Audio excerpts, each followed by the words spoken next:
ஏறக்குறைய தமிழ்நாடு பூராவும் ஒரு நெருக்கி 1 கோடி பேரை அவங்க நீக்கியிருக்கிறாங்க. இது எப்படி நீக்க முடியும் அப்படின்னு கேட்டிங்கன்னா, ஒன்று இறந்துருக்கணும், இல்லை அவங்க வெளிமாநிலம் வெளிநாடுகளுக்கு இடம்பெயர்ந்து போயிருக்கணும். இதுதான் அது நீக்கிறதுக்கான ஒரு முகாந்திரமே அதுதான். ஆனால் இது தொடர்பான எந்த அறிக்கையும் அதிகாரப்பூர்வமாக வழங்கலை. ஒரே வார்த்தை தான், இவ்வளோ பேர் நீக்கியிருக்கோம். நாங்கள் எந்த அடிப்படையில் நீக்கினீங்க, யாரை நீக்கினீங்க? பலாயிரக்கணக்கான கோடி ரூபாய் செலவு பண்ணுறாங்க. ஓட்டு போடுங்க, அது உங்களோட ஜனநாயக கடமை, அது உங்களோட உரிமை அப்படின்னு இதுக்கெல்லாம் பலாயிரம் செலவு பண்ணுறீங்கல்ல, பிரச்சாரம் பண்ணுறீங்கல்ல. அப்போ நீங்கள் பண்ணுறதெல்லாம் உண்மையாக இருந்தால் இந்த புதிய தலைமுறையை ஓட்டு போடணுமா இல்லையா? அவங்களுக்கு ஏதாவது உங்கள் விதிமுறைகளில் ஒரு நெகிழ்வுத்தன்மை நீங்கள் கொண்டு வரணுமா இல்லையா? இந்த நிமிஷம் வரல அதை யாருமே அறிவிக்கலையே. எந்த எஸ்ஐஆரை எதிர்த்து தமிழ்நாட்டில் இருக்கக்கூடிய கட்சிகள் எல்லாம் போராடிக்கிட்டு இருக்குதோ, அதே இந்த 1 கோடி பேரோட விடுபட்டு போகுது பார்த்தீங்களா, அல்லது இவங்களால சேர்க்க முடியாமல் இருக்குது பார்த்தீங்களா? அதுக்கு இவங்களோட நடவடிக்கை முரணாக இருக்குது. இப்போ திமுக பிஜேபின்ற நேரடி ஒரு நெரேட்டிவை நீங்கள் செட் பண்ணுறீங்க. அது எதுக்கு பயன்படுது? பிஜேபி வளர்கிறதுக்கு தான், தமிழ்நாட்டில் வளர்கிறதுக்கு தான் பயன்படுது. அப்போ இதன் மூலியமாக நீங்கள் யாருக்கு வேலை செய்கிறீங்க? மறைமுகமாக பாஜகவுக்கு வேலை செய்கிறீங்க. இல்லைங்க, அதிமுக தாங்க தமிழ்நாடோட ட்ரெடிஷ்னலே. திமுக அரசியல் தாங்க. அப்போ அதிமுக யார் பின்னாடி நிற்கிது? அதிமுக பிஜேபி கூட்டணியோடு இருக்குதுன்னு கேட்டிங்கன்னா, நாளைக்கு ஆட்சி அமைச்சாலோ அல்லது எதிர்க்கட்சி வரிசையில் வந்தாலோ யார் அந்த எதிர்க்கட்சி ரோலையோ அல்லது ஆளுங்கட்சி ரோலையோ யார் பண்ணுவா? இயல்பாக ஒரு கேள்வி வருதா இல்லையா? பிஜேபி தானே கையில் எடுக்கும். அப்போ நீங்கள் எல்லாம் என்ன பண்ணுறீங்கன்னு கேட்டிங்கன்னா, சும்மா இருக்க பிஜேபிக்கு அவன் அதை கலைச்சிருவான், இவன் இதை கலைச்சிருவான், இவனோட பி டீம் அது, அவனோட பி டீம் அதுன்னு பிஜேபி ஏதோ ஒரு பிரம்மாண்டமான ஒரு கட்சி மாதிரி அவனுங்கெல்லாம் செத்தா அழக்கூட ஆள் இல்லை. அப்போ அவனுங்களுக்கு தேவையில்லாமல் இங்கே ஒரு விளம்பரத்தை தேடி கொடுத்து அவனுங்க ரோட்டில் என்னைக்காவது யாருக்காவது தைரியம் வந்திருக்குதா? திருப்பரங்குன்றம் மலை எங்களுக்குன்னு சொல்லிட்டு, இல்லை ஒரு சினிமா எடுக்கிறதுக்கோ அங்கே 2000 பேர் 5000 பேர் 10,000 பேர் கூடுறதுக்கோ என்னைக்கு தைரியம் வந்துச்சு இவனுங்களுக்குலாம்? யார் கொடுத்த தைரியம் இது? அப்போ ஒன்றும் இல்லாதவனை நீங்கள் உருவாக்குறதுக்காக என்ன பண்ணுறீங்க? தேவையில்லாத பிரச்சனைகளை கொண்டு தமிழ்நாட்டில் வேறு எந்த அரசியலும் கிடையாது, எந்த இதுவும் கிடையாது. தூங்கி எந்திரிச்சா பிஜேபி, தூங்கி எந்திரிச்சா இந்துத்துவா, கேட்டால் பெரியார் மண்ணு. யார் அசிங்கப்படுத்துறீங்க, யாரை புகழ்றீங்கன்னே தெரியலையே. இவர்கள் கொள்கையை அடுத்த தலைமுறைக்கு கொண்டு போகாத காரணத்தினால, அல்லது இவர்களோட மொழி அந்த மனிதர்களுக்கு புரிகிற மாதிரி பேசாததுனால, இப்போ நான் உங்களுக்கு பேசுகிறேன், நான் உங்களுக்கு புரியலன்னா என்ன அர்த்தம்? உங்களுக்கு புரிகிற மாதிரி நான் பேசலன்னு அர்த்தம். அப்போ இந்த தலைமுறைக்கு தகுந்தது போல இவர்கள் பேச தயாராக இல்லை, அல்லது தன்னை தகுதிப்படுத்தி கொள்ளவில்லை. அதனால அந்த சமூகம் எங்கே போகுது? விஜய் நோக்கி போகுது. அப்போ விஜயால் தான் என்ன பண்ண முடியும்? உங்களுக்கு பிஜேபியும் நாம் தமிழரையும், அதாவது இந்த மண்ணுக்கு எதிராக இருக்கக்கூடிய, சமூக நீதிக்கு எதிராக இருக்கக்கூடிய, பெரியாருக்கு எதிராக இருக்கக்கூடிய, திராவிடத்துக்கு எதிராக இருக்கக்கூடிய இந்த பிஜேபியை நாம் தமிழரையும் கடைசி வரிசைக்கு போகணும் அப்படின்னா நீங்கள் தவேகா 2ஆம் வரிசைக்கு வந்தே ஆகணும். இது ஒரு இயங்கியல் கோட்பாடு, இது ஒரு பொலிட்டிக்கல்.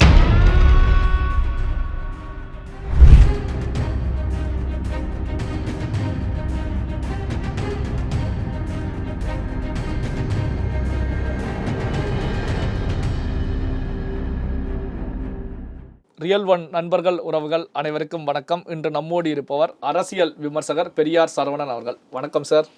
வணக்கம். நல்லா இருக்கீங்களா? நல்லா இருக்கேன். நீங்கள் எப்படி இருக்கீங்க? நல்லா இருக்கேன். இப்போது எஸ்ஐஆர் விவகாரத்தில் தமிழக தேர்தல் ஆணையம் எத்தனை வாக்காளர்கள் நீக்கப்பட்டிருக்காங்க அப்படிங்கிற பட்டியலை நேற்று வெளியிட்டிருக்காங்க. குறிப்பாக எடுத்துக்கிட்டால் சென்னை போன்ற சிட்டியில் அதிக அளவு லட்சக்கணக்கான வாக்காளர்கள் ஒவ்வொரு சட்டமன்ற தொகுதியிலையும் நீக்கப்பட்டிருக்காங்க. முதலமைச்சர் ஸ்டாலின் அவர்களுடைய குளத்தூர் தொகுதியில் சுமார் 1,05,000 வாக்காளர்கள் வரைக்கும், துணை முதலமைச்சர் அவர்களுடைய தொகுதியில் 90,000 வரைக்கும் நீக்கப்பட்டிருக்கு. இதே நேரத்தில் மற்ற மாவட்டங்கள் அப்படின்னு எடுக்கும்போது, சேலத்தில் எடப்பாடி பழனிசாமி அவர்கள் போட்டியிட்ட தொகுதியில் 26,000 வாக்காளர்கள், நயினா நாகேந்திரன் அவர்களுடைய தொகுதியில் 45,000 வாக்காளர்கள் அப்படிங்கிற நிலையில் இருக்குது. நேற்று வெளியிடப்பட்ட தேர்தல் ஆணையத்துடைய வாக்காளர்கள் நீக்க பட்டியல் எப்படி பார்க்குறீங்க? இதாங்க, இது ஒரு ஆபத்தான அரசியலை தமிழ்நாட்டில் விளையாண்டுக்கிட்டு இருக்காங்க மத்திய அரசு. பீகாரில் அது அவங்களுக்கு ஒரு பெரிய ஒரு சக்ஸஸை கொடுத்துச்சு. பீகாரில் கூட ஒரு நாணயம் இருந்தது. ஏறக்குறைய 75 லட்சம் வாக்காளர்களை நீக்கிட்டு ஒரு 7-8 லட்சம் புதிய வாக்காளர்களை உள்ளே கொண்டு வராங்க. அதை வெளிப்படையாக அறிவித்தாங்க, இவ்வளோ பேரை நாங்கள் நீக்கியிருக்கிறோம், இவ்வளோ பேரை நாங்கள் சேர்த்துருக்குறோன்ட்டுன்னு. இப்போ தமிழ்நாட்டில் எடுத்த எஸ்ஐஆரில் உங்களுக்கு சேர்க்கப்பட்டவர்கள் யார், எவ்வளோ பேர், அந்த ஒரு கணக்கு வரணும்ல. ஏறக்குறைய தமிழ்நாடு பூராவும் ஒரு நெருக்கி 1 கோடி பேரை அவங்க நீக்கியிருக்கிறாங்க. இது எப்படி நீக்க முடியும் அப்படின்னு கேட்டிங்கன்னா, ஒன்று இறந்துருக்கணும், இல்லை அவங்க வெளிமாநிலம் வெளிநாடுகளுக்கு இடம்பெயர்ந்து போயிருக்கணும். இதுதான் அது நீக்கிறதுக்கான ஒரு முகாந்திரமே அதுதான். ஆனால் இது தொடர்பான எந்த அறிக்கையும் அதிகாரப்பூர்வமாக வழங்கலை. ஒரே வார்த்தை தான், இவ்வளோ பேர் நீக்கியிருக்கோம் நாங்கள். எந்த அடிப்படையில் நீக்கினீங்க, யாரை நீக்கினீங்க, அவங்களுக்கு என்ன, நீங்கள் அவங்க இறந்து போனவங்களா இல்லை வெளியூர் போனவங்களா, இல்லை குடியுரிமையை திறந்தவங்களா? இப்போ இந்திய அரசு சொல்லுது கடந்த வருஷத்தில் மட்டுமே 20 லட்சம் பேர் தன்னோட குடியுரிமையை இழந்திருக்கிறாங்க, வெளியில் போயிட்டு செட்டில் ஆகிருக்காங்கன்னு. அது மாதிரி யாரும் இங்கேருந்து 1 கோடி பேரும் போய் செட்டில் ஆனவங்களா? ஏதாவது ஒரு புள்ளிவிவரம் தரணும் இல்லை? இப்போ நான் எங்கள் வார்டில் நான் பார்த்த வரையில் என்ன நடக்குது அப்படின்னு கேட்டிங்கன்னா, ஏற்கனவே ஓட்டு போட்டாங்க பாருங்கள், அவங்க பேர்லாம் வந்துடுது. புதுசாக ஓட்டு போட வராங்க பாருங்கள், அவங்களுக்கு எல்லா ஆவணத்தையும் கேட்டுட்டு உன்னோட ஸ்கூல் சர்டிஃபிகேட்டை கொண்டு வா, உன்னோட ஆதாரை கொண்டு வா, உன்னோட டிரைவிங் லைசன்ஸை கொண்டு வான்னு தேவையில்லாத விஷயங்கள்லாம் கேட்டு அப்படி எழுதும் போதே அவங்க என்ன சொல்கிறாங்கன்னு கேட்டிங்கன்னா, நீங்கள் கொடுக்குறதா நான் எழுதிக்கிறேன், ஆனால் வருமா வராதான்னு எனக்கு தெரியாதுன்னு யார் சொல்கிறா? பிஎல்ஓவே சொல்கிறாங்க. அந்த ஒவ்வொரு வார்டு வாரியாக இருக்கக்கூடிய பிஎல்ஓ சொல்லக்கூடிய வாக்குமூலத்தை நான் நேரடியாகவே கேட்டேன். அதே போல் எங்கள் தெருவில் இருக்கக்கூடிய 4 ஓட்டுக்கள் முதல் தலைமுறை ஓட்டு அவங்களது வந்து சேர்க்கப்படலை, இந்த பட்டியலில் வரல. அப்போ இவங்க என்ன நினைக்கிறாங்க அப்படின்னு கேட்டிங்கன்னா, இங்கே இருக்கவங்களெல்லாம் 1 கோடி பேர்த்த நீக்கிறது, ஒரு 30 லட்சம் பேர்த்த என்ன பண்ண போகிறாங்க, வட மாநிலத்தை சேர்ந்து உள்ளே சேர்க்க போகிறாங்க. உள்ளே சேர்த்துட்டு இது மட்டும் கிடையாது, புதிய தலைமுறை அப்ளை பண்ணுறாங்க பாருங்கள், அவங்களே இந்த பட்டியலில் கொண்டு வர மாட்டாங்க. அது என்னவா மாறுன்னு கேட்டிங்கன்னா, திமுக அதிமுகவுக்கு மட்டும் இல்லை, அது தாவேகாவுக்கும் பெரிய பேரிழப்பாக இருக்கும். இந்த புதிய வாக்காளர்கள் அப்படிங்கும்போது அந்த 18 வயதை கடந்தவர்கள் முதல் முறையாக வர்றாங்க. முதல் ஓட்டு அப்போ தான் முதல் முறை ஓட்டு போடக்கூடியவங்க பட்டியலில் ஏறக்குறைய அவங்களே 1 கோடி பேருக்கு மேலே இருக்கிறாங்க, முதல் வாக்காளர்களே. அவங்களெல்லாம் கணிசமான அளவில் இவங்க நீக்கிறதுக்கு என்னென்ன முயற்சிகள் எடுக்கணுமோ அவ்வளோ முயற்சி எடுக்கிறாங்க. இப்போ என்கிட்ட ஒரு கேள்வி கேட்குறாங்க, ஏற்கனவே நீ ஓட்டு போட்டிருக்கீங்களா? ஆமாம், நான் போட்டிருக்கிறேன். இது ஒரு கேள்வி பதில் இருக்குதா இல்லையா? அதே போல் தான் புதிய வாக்காளர்களுக்கு இருக்குது.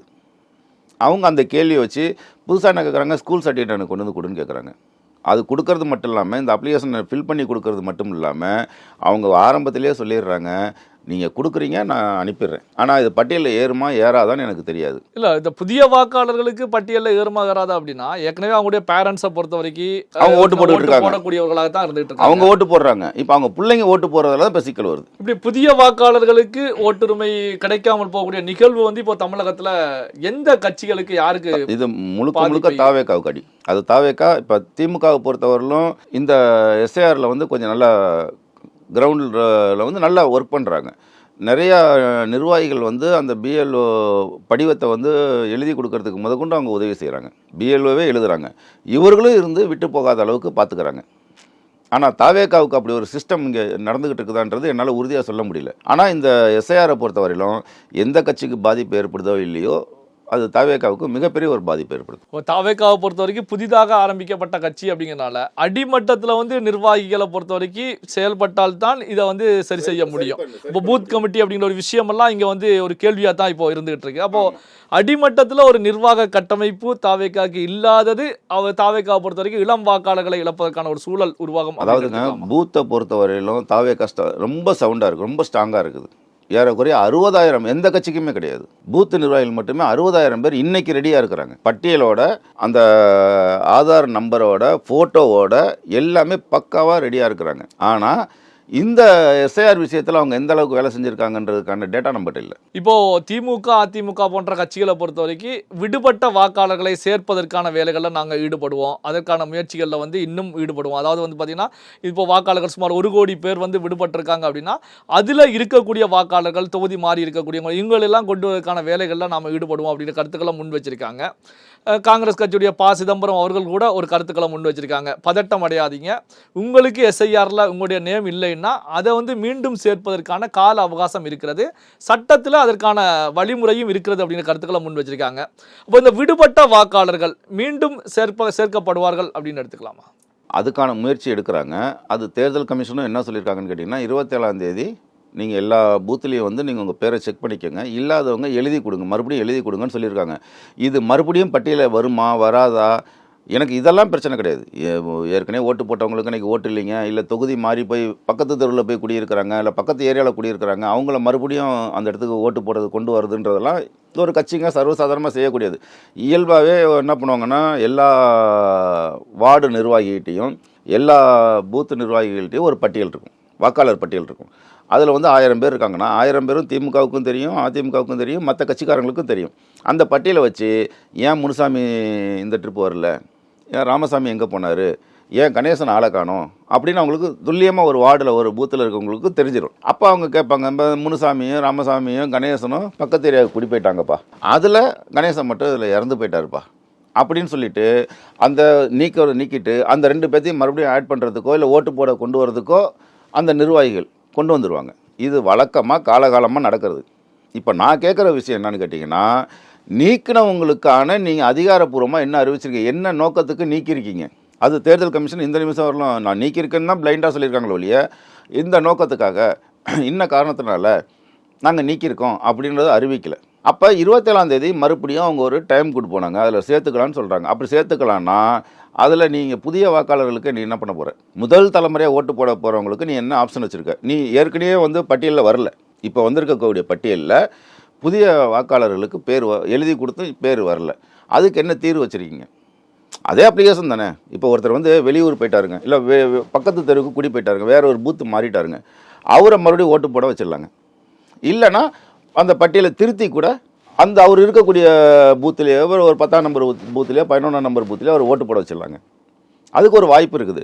ஆனால் இந்த புதிய வாக்காளர்களை நீங்கள் சேர்த்தீங்கல்ல, எழுதி கொடுத்தாங்கல்ல, அவங்கள நீங்கள் அந்த பட்டியலில் வரலல்ல, அவங்களுக்கு என்ன நீங்கள் திட்டம் வச்சுருக்கீங்க? அது நீங்கள் நாணயமாக அறிவிக்கணுமா இல்லையா? அது இதுவரையிலுமே அறிவிக்கலையே. அப்போ ஏறக்குறைய 1 கோடிக்கும் அதிகமான இளைஞர்கள் புதிய வாக்காளர்கள் சேர்க்காததுக்கு என்ன காரணம்? உன்னோட நிபந்தனைக்குள்ளே அவங்க வரமாட்டாங்க. அப்போ அதுக்கு மாற்று திட்டம் நீங்கள் என்ன வச்சுருக்கீங்க? அவங்கள ஓட்டு போட வைக்கிறதுக்கு மாற்று திட்டங்கள் என்ன வச்சுருக்கீங்க? பல ஆயிரக்கணக்கான கோடி ரூபா செலவு பண்ணுறாங்க. ஓட்டு போடுங்க, அது உங்களோட ஜனநாயக கடமை, அது உங்களோட உரிமை அப்படின்னு இதுக்கெல்லாம் பல ஆயிரம் செலவு பண்ணுறீங்கல்ல, பிரச்சாரம் பண்ணுறீங்கல்ல.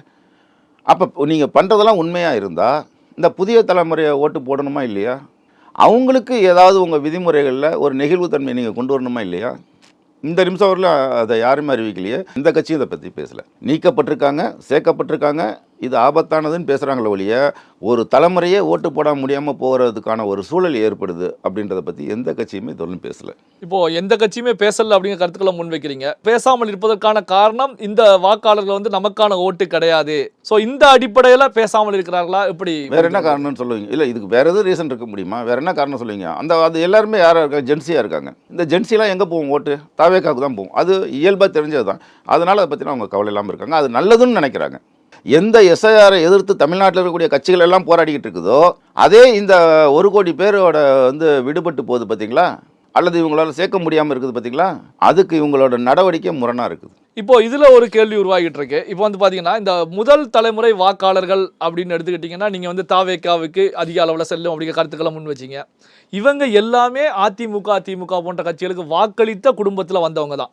அவருடைய பேரண்ட்ஸை பொறுத்த வரைக்கும், அவருடைய தாத்தா பாட்டியை பொறுத்த வரைக்கும் அவங்க நீண்ட காலமாக திராவிட கட்சிகளுக்கு அதிமுக திமுக போன்ற கட்சிகளுக்கு வாக்களித்தவங்க தான். இப்போ இந்த வாக்காளர்கள் வந்து திசை மாறி தாவேக்கா பக்கம் செல்கிறார்கள் அப்படின்னா நம்ம தமிழ்நாட்டில் இருக்கக்கூடிய திராவிட கட்சியுடைய கொள்கைகள் கோட்பாடுகள் அடுத்த தலைமுறைக்கு போய் சேரவில்லையா, கொண்டு போய் சேர்க்கப்படவில்லையா? எப்படி பார்ப்பது? உங்களுக்கு சிம்பிளாக ஒரு விஷயம் சொல்லட்டுங்களா?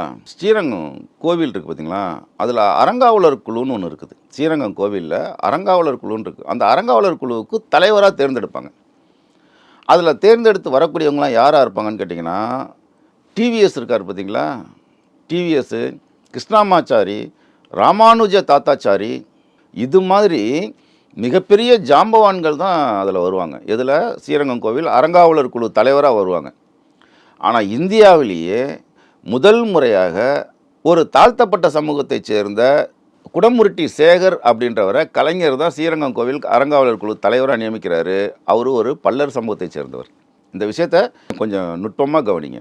இந்தியாவிலேயே ஒரு அறங்காவலர் குழுவுக்கு ஒரு தாழ்த்தப்பட்ட சமூகத்தை கொண்டு வந்து நியமித்தது யார், குடமுருட்டி சேகர்ன்ற நியமித்தது யாருன்னு கேட்டிங்கன்னா கலைஞர் தான்.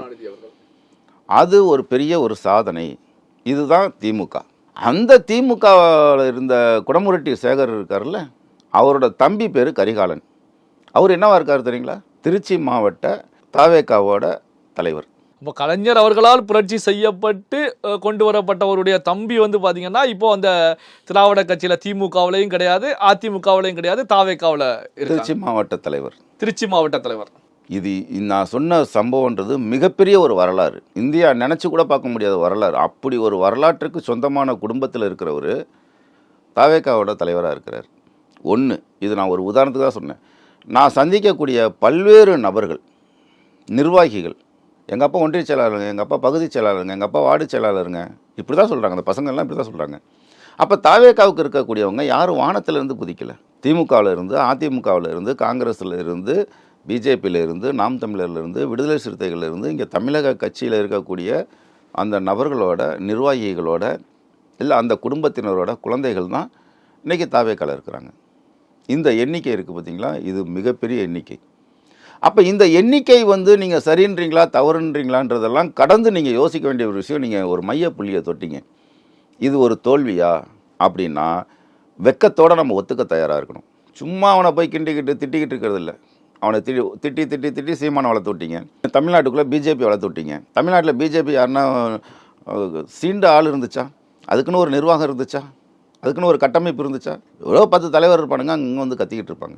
இன்றைக்கி தமிழ்நாட்டு அரசியலை விட்டுட்டு நீங்கள் என்ன பண்ணுறீங்க? மத்திய அரசை போய் வாடா வாடா வாடான்னு கிட்னி எடுக்க கூப்பிடுவான் பார்த்தீங்களா? அது மாதிரி அவனை கூப்பிட்டு தமிழ்நாட்டில் ஒரு களத்தை அமைச்சு கொடுக்குறீங்க. இப்போ திமுக பிஜேபின்ற நேரடி ஒரு நெரேட்டிவை நீங்கள் செட் பண்ணுறீங்க. அது எதுக்கு பயன்படுது? பிஜேபி வளர்கிறதுக்கு தான், தமிழ்நாட்டில் வளர்கிறதுக்கு தான் பயன்படுது. அப்போ இதன் மூலியமாக நீங்கள் யாருக்கு வேலை செய்கிறீங்க? மறைமுகமாக பாஜகவுக்கு வேலை செய்கிறீங்க. இல்லைங்க, அதிமுக தாங்க தமிழ்நாடோட ட்ரெடிஷ்னலே திமுக அரசியல் தாங்கன்னா. அப்போ அதிமுக யார் பின்னாடி நிற்கிது? அதிமுக பிஜேபி கூட்டணியோடு இருக்குதுன்னு கேட்டிங்கன்னா, நாளைக்கு ஆட்சி அமைச்சாலோ அல்லது எதிர்க்கட்சி வரிசையில் வந்தாலோ யார் அந்த எதிர்க்கட்சி ரோலையோ அல்லது ஆளுங்கட்சி ரோலையோ யார் பண்ணுவா? இயல்பாக ஒரு கேள்வி வருதா இல்லையா? பிஜேபி தானே கையில் எடுக்கும். அப்போ நீங்கள் எல்லாம் என்ன பண்ணுறீங்கன்னு கேட்டிங்கன்னா, திமுகவாக இருக்கட்டும் இல்லை திமுகவுக்கு சப்போர்ட் பண்ணக்கூடியவங்களாக இருக்கட்டும், ஏதோ ஒரு வகையில் இவங்க பிஜேபிக்கு வளர்த்து விடுறது, பிஜேபிக்கு சப்போர்ட் பண்ணுறது, மறைமுகமாக இந்த வேலையை பண்ணிக்கிட்டு இருக்கிறாங்க. இப்படி தான் பிஜேபி வளர்க்குறீங்க, நாம் தமிழரை வளர்க்குறீங்க. அதே போல் தான் தூங்கி எந்திரிச்சவனே விஜய் தான் கண்ணுக்கு தெரிகிறான். அப்போ விஜயும் நீங்கள் தான் ப்ரொமோஷன் கொடுத்துக்கிட்டு இருக்கீங்க.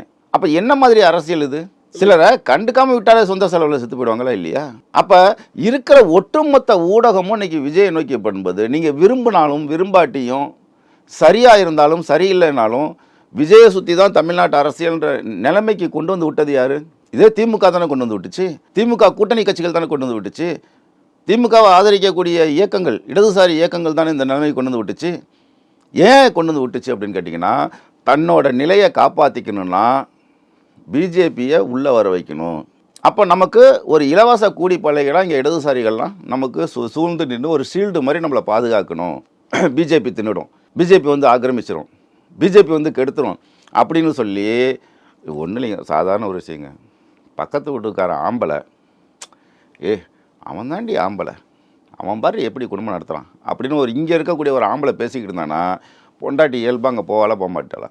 சும்மா இருக்க பிஜேபிக்கு அவன் அதை கலைச்சிருவான், இவன் இதை கலைச்சிருவான், இவனோட பி டீம் அது, அவனோட பி டீம் அதுன்னு பிஜேபி ஏதோ ஒரு பிரம்மாண்டமான ஒரு கட்சி மாதிரி அவனுங்கெல்லாம் செத்தா அழக்கூட ஆள் இல்லை. அப்போ அவனுங்களுக்கு தேவையில்லாமல் இங்கே ஒரு விளம்பரத்தை தேடி கொடுத்து அவனுங்க ரோட்டில் என்னைக்காவது யாருக்காவது தைரியம் வந்திருக்குதா? திருப்பரங்குன்றம் மலை எங்களுக்குன்னு சொல்லிட்டு இல்லை ஒரு சினிமா எடுக்கிறதுக்கோ அங்கே 2000 பேர் 5000 பேர் 10,000 பேர் கூடுறதுக்கோ என்னைக்கு தைரியம் வந்துச்சு இவனுங்களுக்குலாம்? யார் கொடுத்த தைரியம் இது? அப்போ ஒன்றும் இல்லாதவனை நீங்கள் வந்து உருவாக்குறதுக்காக என்ன பண்ணுறீங்க? தேவையில்லாத பிரச்சனைகளை கொண்டு தமிழ்நாட்டில் வேறு எந்த அரசியலும் கிடையாது, எந்த இதுவும் கிடையாது. தூங்கி எந்திரிச்சா பிஜேபி, தூங்கி எந்திரிச்சா இந்துத்துவா, கேட்டால் பெரியார் மண்ணு. யார் அசிங்கப்படுத்துறீங்க, யாரை புகழ்றீங்கன்னே தெரியலையே. அப்போ என்ன காரணம்னா, உங்களோட அரசியலற்ற தன்மை இருக்குல்ல, உங்களோட அரசியல் இருக்குல்ல, இதில் ஒரு சமூகம் ஒரு தலைமுறை சோர்ந்து போகுது. ஒன்று நீ பேசுகிறது அவனுக்கு புரிய மாட்டேனுது, இல்லை அவன் பேசுகிறது உனக்கு புரிய மாட்டேனுது. ஒரு பெரிய ஜென்ரேஷன் கேப் இருக்குது. ஒருத்தருக்கு ஒரு குடும்பத்திலேருந்து தன் குழந்தைகளோட மொழியில் கூட பேச முடியல, குழந்தைகளுக்கு புரிய வைக்க முடியல அப்படின்னா, அப்போ இவன் வேற ஒரு தலைமுறை, நீ வேற ஒரு தலைமுறை தானே. உன் கொள்கையை நீ வந்து நவீன தளத்துக்கே நீ கொண்டு வரல.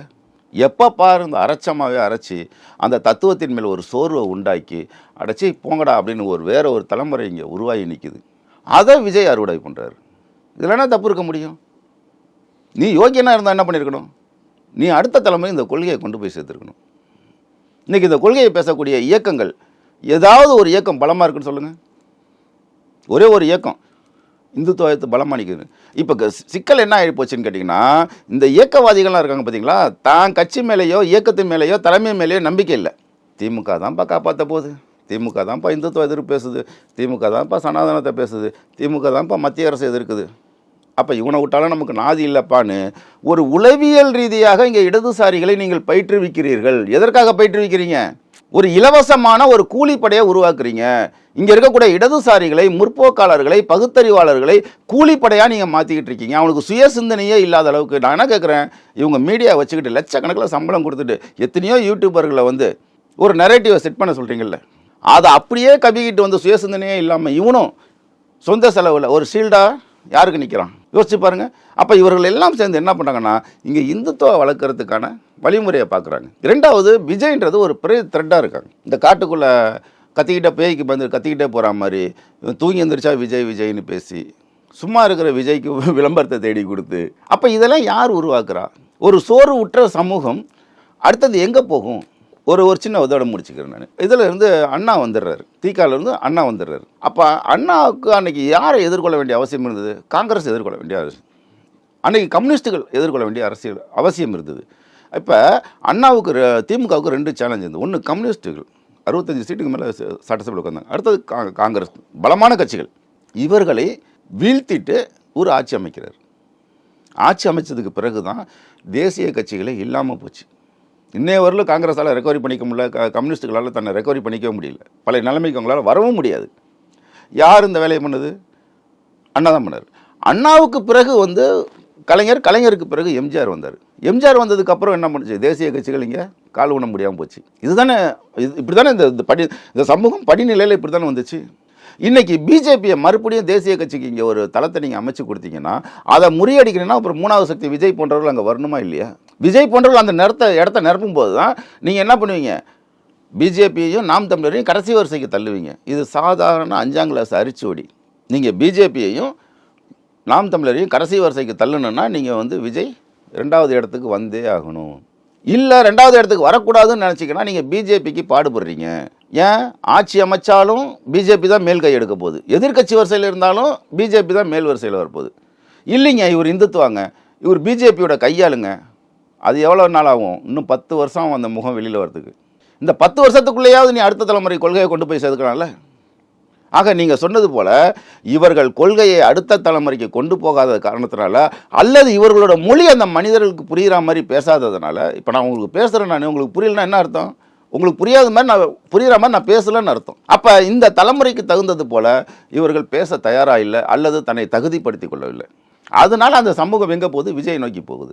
அப்போ விஜயால் தான் என்ன பண்ண முடியும்?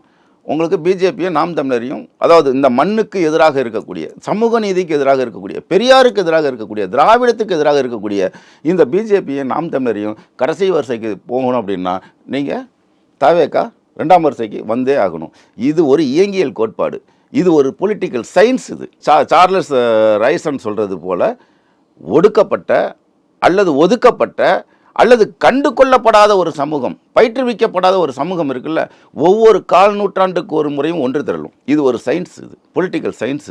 இதுதான் இங்கே நடந்துகிட்டு இருக்கு. அப்போ நீ எந்த மொழியில் பேசுகிறியோ அந்த மொழி அவனுக்கு புரியலன்னோடனே அவனுக்கு புரிஞ்ச மொழியில் ஒருத்தன் பேசும்போது அங்கே போய் அடாப்ட் ஆகிக்கிறாங்க.